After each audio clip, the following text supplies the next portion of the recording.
करते हैं बुलेटिन की। मंदसौर से मिल रही बड़ी खबर से महू नीमच हाईवे पर भीषण हादसा हो गया। कार और ट्रक में टक्कर हुई।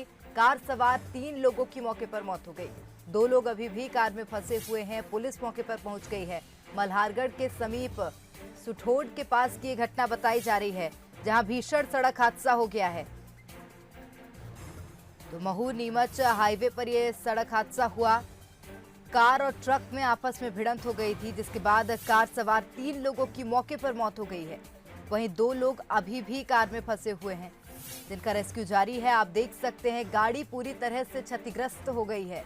भीषण टक्कर थी। पुलिस भी मौके पर पहुंची है। इसी के साथ आम लोगों की मदद से जो 2 फंसे लोग हैं उनको बाहर निकालने का प्रयास किया जा रहा है। तो 3 लोगों की मौके पर मौत हो गई।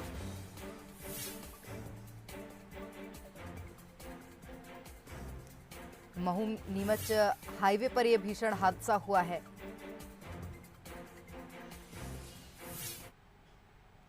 जबलपुर की ओर रुख कर लेते हैं। सीएम के निर्देश के बाद पुलिस ने दबिश दी। सरगना सरबजीत सिंह मोखा को हिरासत में लिया है। नकली रेमडेसिविर इंजेक्शन गिरोह का सरगना है सरबजीत। सिटी अस्पताल में हार्ट की तकलीफ बताकर एडमिट हुआ था। तो क्राइम ब्रांच और ओमती थाना पुलिस ने कार्रवाई की और आरोपी को हिरासत में लिया है। तो मुख्यमंत्री शिवराज सिंह चौहान के निर्देश के बाद पुलिस ने दबिश दी थी और सरगना सरबजीत सिंह मोखा को गिरफ्तार किया है।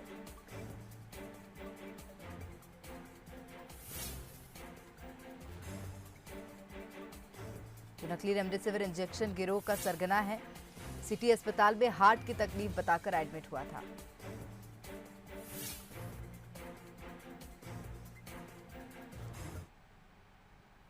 और आइए अब बात करते हैं मध्य प्रदेश में कोरोना के आंकड़ों की। 24 घंटे की अगर बात करें तो कोरोना के 9,715 केस सामने आए हैं, यानी कि संख्या घटी है। संक्रमितों की 81 मरीजों की मौत हुई है। वहीं 24 घंटे में 7,324 मरीज स्वस्थ होकर डिस्चार्ज हुए हैं। इंदौर की अगर बात करें तो 1,627 मरीज यहां से मिले हैं। भोपाल में 1,498 और ग्वालियर में 695 नए मरीज मिले। इसी के साथ जबलपुर में 540, उज्जैन में 281 और रतलाम में 360 मरीज मिले हैं। प्रदेश में कोरोना के 1,11,223 एक्टिव केस हैं।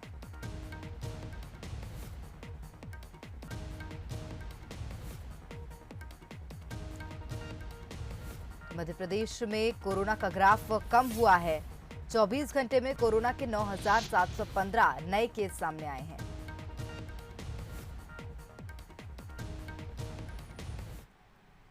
और अब खबर मुरैना से है। Collector B Karthikeyan corona positive हुए हैं। कई बैठकों में शामिल भी हुए थे। 77 लोगों की कोरोना जांच रिपोर्ट पॉजिटिव आई है। मुरैना में कोरोना एक्टिव मरीजों की संख्या 1,110 है और कलेक्टर भी अब कोरोना पॉजिटिव हुए हैं। कोरोना को लेकर भी कई अहम बैठकें की थी और 77 लोगों की कोरोना जांच रिपोर्ट पॉजिटिव आई है।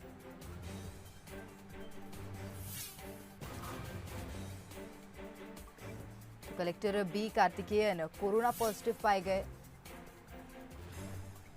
क्षेत्र के लिए लगातार प्रयास कर रहे थे कि आंकड़े किसी तरह कम हो।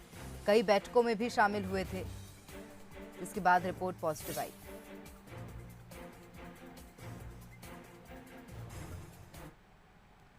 कोरोना की दूसरी लहर तो कहर ढा ही रही है और अब तीसरी लहर की भी आशंका जताई जाने लगी है। इसको लेकर ज्यादा चिंता इसलिए भी है क्योंकि ये बच्चों को टारगेट कर सकती है। मध्य प्रदेश सरकार ने तीसरी लहर से निपटने के लिए तैयारियां शुरू कर दी हैं। सीएम शिवराज सिंह चौहान ने मेडिकल कॉलेजों को इसके लिए तैयार रहने को कहा है।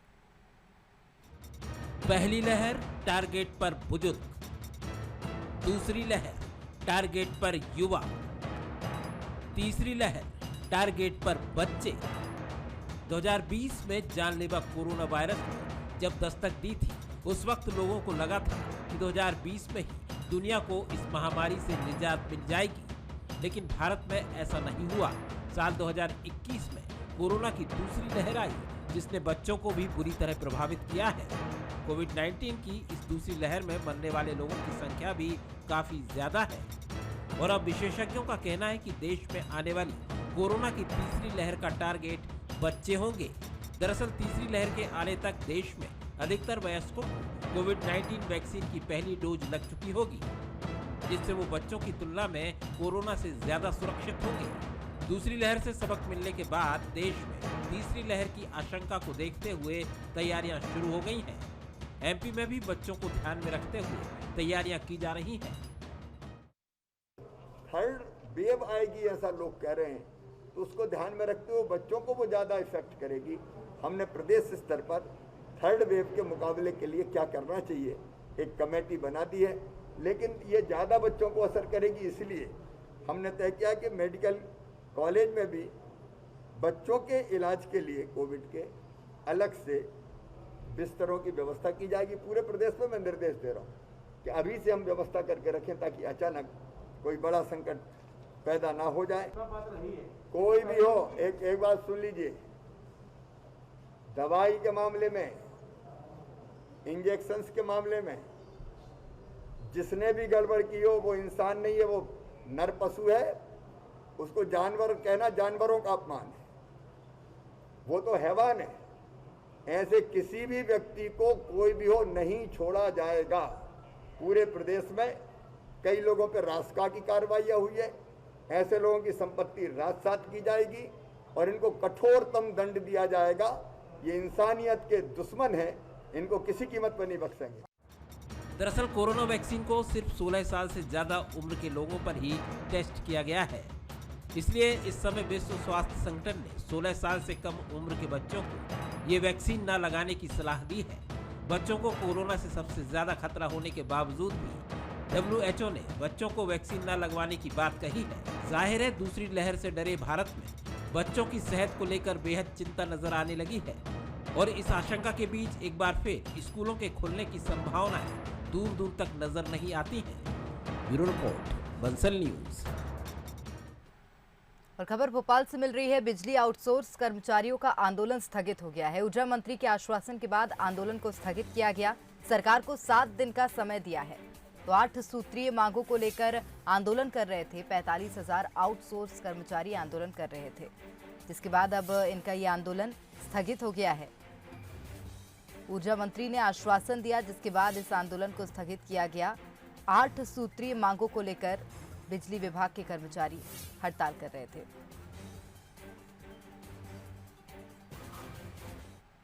ऊर्जा विभाग के मुखिया की अपील का सम्मान करते हुए समस्त आउटसोर्स कर्मचारी संगठनों ने यह निर्णय लिया है कि अब हम सरकार और हमारे ऊर्जा विभाग के मुखिया श्री प्रद्युम्न सिंह तोमर जी की अपील का सम्मान करते हुए हम संपूर्ण रूप से सरकार को 7 दिवस का समय देते हैं कि 7 दिवस के अंदर हमारी मांगों को लेकर वे चर्चा करें, वर्चुअल बैठक करें या फिजिकल बैठक करें, उसके लिए संगठन तैयार है। अगर 7 दिवस के अंदर सरकार की ओर से मांगों के संबंध में बैठक नहीं की जाती है तो मध्य प्रदेश के आउटसोर्स कर्मचारी पूर्ण रूप से आगामी जो हमारी आंदोलन की रणनीति है उसके तहत हम ब्लैकआउट आंदोलन करेंगे। कोरोना के चलते लगातार लॉकडाउन अब लोगों के लिए हताशा और निराशा की वजह भी बन रहा है। लोग घरों में कैद हैं, बाजार बंद पड़े हैं। बीते 1 साल से कोरोना देश भर में कहर बरपा रहा है। दूसरी लहर में लोग शारीरिक और मानसिक तौर पर परेशान हो रहे हैं, जिसका असर अब लोगों पर दिखने लगा है। एक रिपोर्ट देखिए।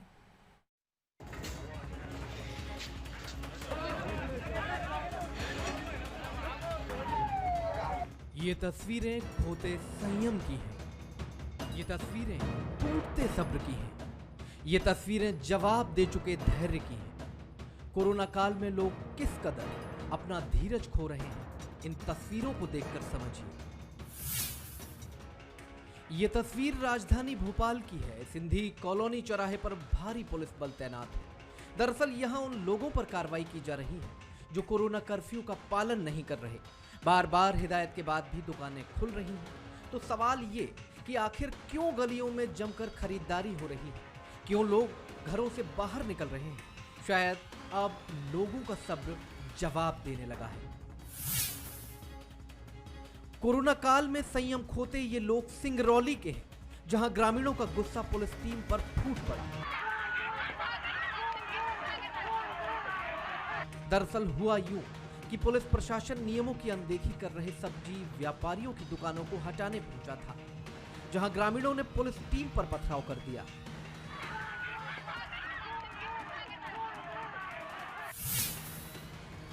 करेरा भी रेड जोन में है।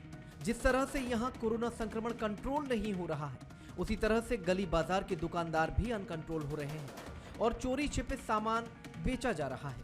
हालांकि पुलिस भी लगातार लोगों से नियमों का पालन करवा रही है।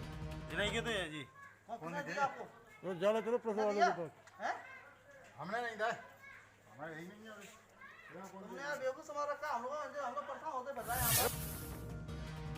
मुरैना में भी लोगों के सब्र का बांध टूट रहा है। लोग घरों से बाहर निकलने को बेताब है। किसी की मजबूरी है, कोई रोजी रोटी के लिए तो कोई तफरी के लिए ही सही, लेकिन चार दीवारी से बाहर आ रहा है। Bureau report, Bansal news. अब कोरोना अंधा भी बना रहा है। जी हां, मध्य प्रदेश में तेजी से फैल रहे कोरोना वायरस के बीच फंगल इन्फेक्शन का खतरा एक नई मुसीबत बनकर सामने आया है। इम्यूनिटी का स्तर घटने से अब कोविड-19 पीड़ितों में ब्लैक फंगल इन्फेक्शन की शिकायत आना शुरू हो गई है। स्टेरॉइड और एंटीबायोटिक से इम्यूनिटी कम होती है, लेकिन मरीज के लिए बेहद जरूरी होने के चलते इन्हें देना बंद नहीं किया जा सकता। ये रिपोर्ट देखिए। मायावी कोरोना की नई कारस्तानी, आंख बनी कोरोना का नया निशाना, कोरोना के बाद अंधा होने का खतरा। जी हां, मायावी कोरोना अब एक नए और खतरनाक रूप में सामने आया है।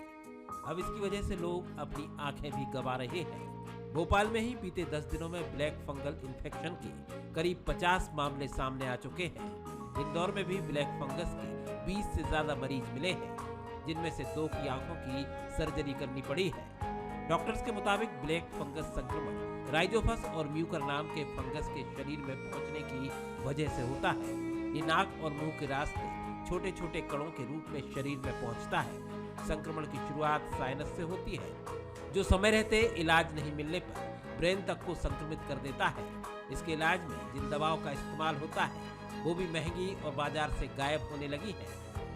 ये जो ब्लैक फंगस अभी उभर के आया है, विशेष रूप से उन पेशेंट्स में आए हैं जो कोरोना प्रभावित हैं।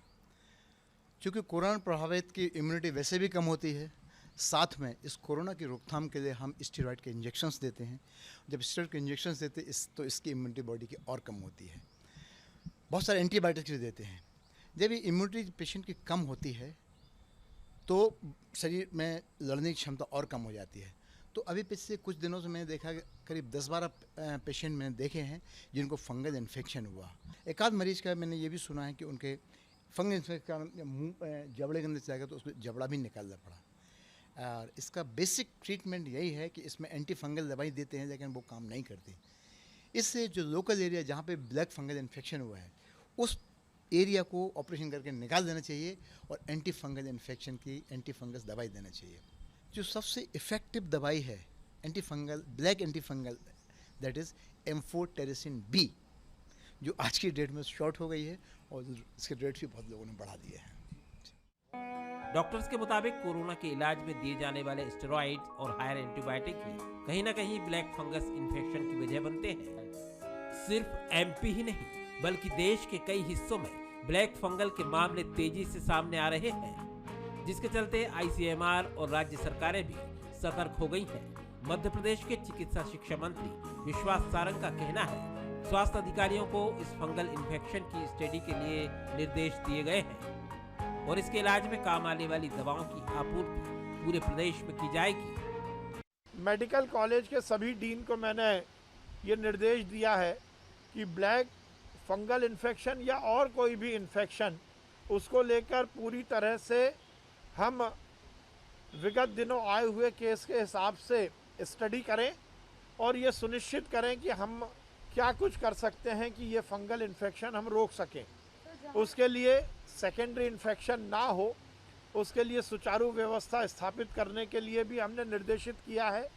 कोरोना वायरस की दूसरी लहर का प्रकोप अभी कम हुआ नहीं था कि एक और नई मुसीबत ब्लैक फंगल इन्फेक्शन के रूप में सामने आ गई है, जिसने मरीजों के साथ ही डॉक्टरों की चिंता भी बढ़ा दी है। राजधानी भोपाल में बीते 10 दिनों में ब्लैक फंगल इन्फेक्शन के 50 से ज़्यादा मामले सामने आए हैं। हालांकि ये फंगल इन्फेक्शन जो है इम्यूनिटी की कम होने की वजह से होता है, जिसके चलते कोविड जो पेशेंट्स हैं उनमें ये इन्फेक्शन ज़्यादा देखने को मिला है। और इसके पीछे का एक कारण स्टेरॉयड और एंटीबायोटिक्स की जो मात्रा है वो भी बताया जा रहा है। लेकिन एक्सपर्ट्स का कहना है कि एंटीबायोटिक्स देना मरीज को बेहद आवश्यक होता है, वो किसी भी सूरत में बंद नहीं किया जा सकता। और फंगल इन्फेक्शन से बचने का एक ही उपाय है कि ज़्यादा से ज़्यादा इम्यूनिटी बूस्ट करने पर ध्यान दिया जाए।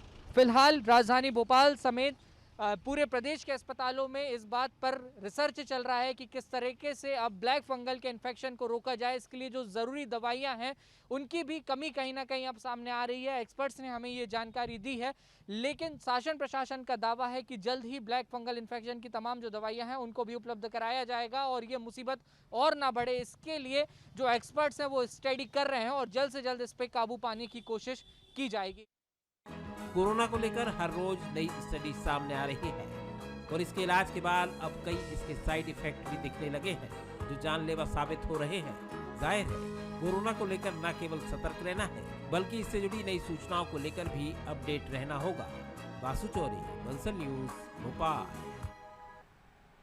आगे बढ़ते हैं। बैतूल जिले में कोरोना संक्रमण को रोकने के लिए बेहतर काम हो रहा है। बैतूल जिले की कोविड समीक्षा बैठक में मुल्ताई के विधायक सुखदेव पांसे ने स्वीकार किया कि मंत्री कमल पटेल के प्रभार में कोविड संक्रमण के नियंत्रण के लिए बढ़िया काम हो रहा है, चाहे ऑक्सीजन की सप्लाई हो या रेमडेसिविर इंजेक्शन पर्याप्त मात्रा में उपलब्ध हो। कृषि मंत्री कमल पटेल ने वर्चुअल बैठकें की और सभी विधायकों और जनप्रतिनिधियों को न्योता दिया था।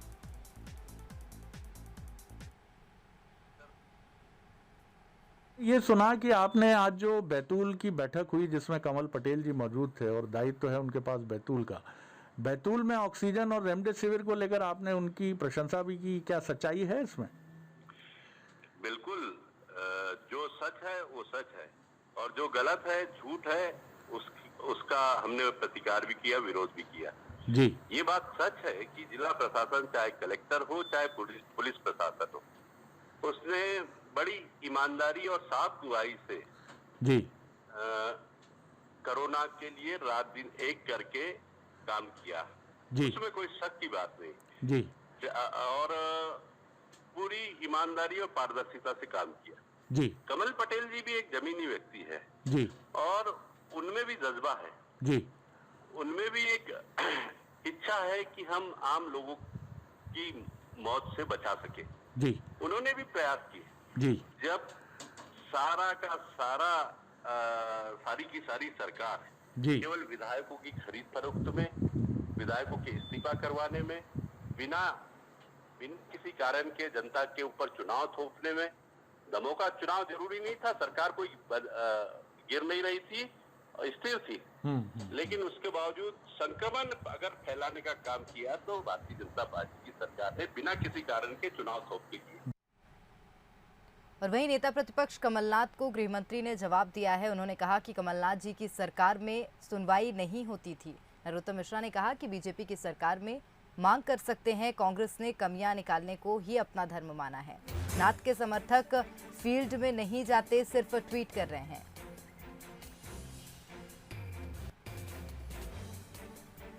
तो गृह मंत्री डॉक्टर नरोत्तम मिश्रा ने कमलनाथ पर निशाना साधा है, जवाब दिया है उनके आरोपों का।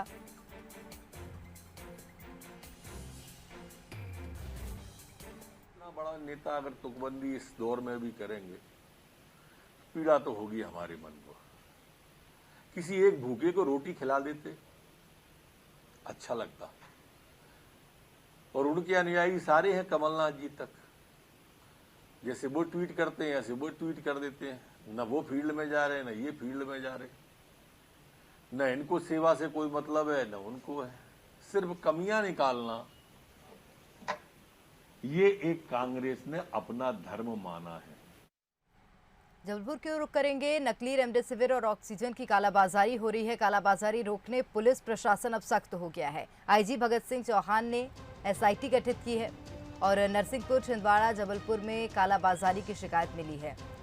तो आईजी का कहना है कि नकली रेमडेसिविर के नेटवर्क को खत्म करना है। हॉस्पिटल संचालक सरबजीत सिंह मोखा के जल्द गिरफ्तारी के प्रयास उन्होंने कहा था जारी है। उसके बाद गिरफ्तार भी कर लिया गया। जांच पूरी होने पर एनएसए की भी कार्रवाई की जाएगी।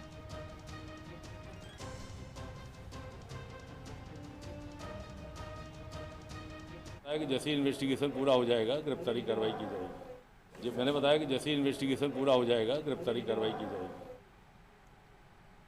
और इंदौर से खबर है, संभाग आयुक्त डॉक्टर पवन शर्मा का बड़ा ऐलान देखने को मिला। प्लाज्मा थेरेपी के लिए निजी अस्पतालों में रेट तय किए गए हैं। अब 11,000 रुपए से ज्यादा निजी अस्पताल नहीं ले सकेंगे। पहले 15 से 25,000 रुपए तक के चार्ज किए जाते थे। मंत्री तुलसी सिलावट के निर्देश पर बैठक हुई थी, जिसमें ये फैसला लिया गया।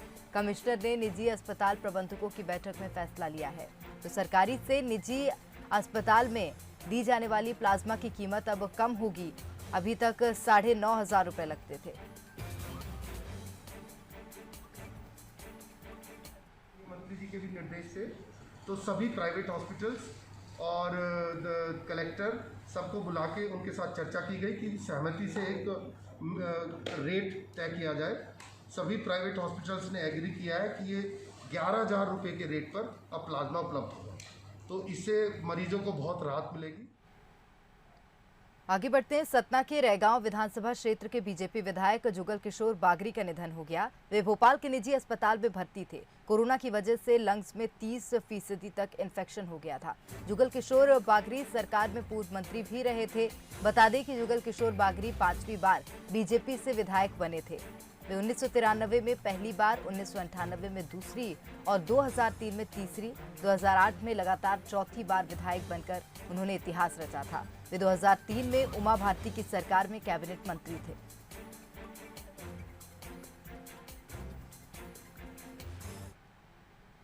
भोपाल के हमीदिया अस्पताल की 6वीं मंजिल से कोविड संक्रमित ने छलांग लगाकर खुदकुशी कर ली। मृतक की पहचान रहीश शेख के रूप में हुई, जो सीहोर के रेहटी का रहने वाला था। अभी तक खुदकुशी के कारणों का खुलासा नहीं हुआ।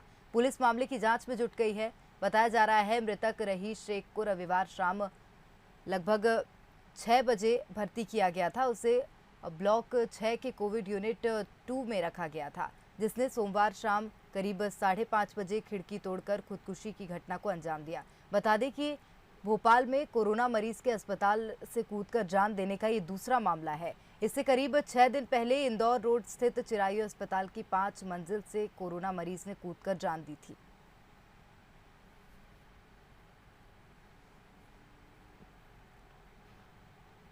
मुरैना से खबर है, जिला अस्पताल की बड़ी लापरवाही देखने को मिली। युवक की मौत के बाद स्ट्रेचर नहीं मिला। हाथ ठेले पर लाश रखकर एम्बुलेंस तक लेकर परिजन गए थे। रविवार देर रात युवक को भर्ती किया गया था और युवक की मौत के बाद उसे स्ट्रेचर नहीं मिला। बड़ी लापरवाही यहां जिला अस्पताल की देखने को मिली है। तस्वीरें आप देख सकते हैं। हाथ ठेले पर लाश को रखकर एम्बुलेंस तक परिजन लेकर गए।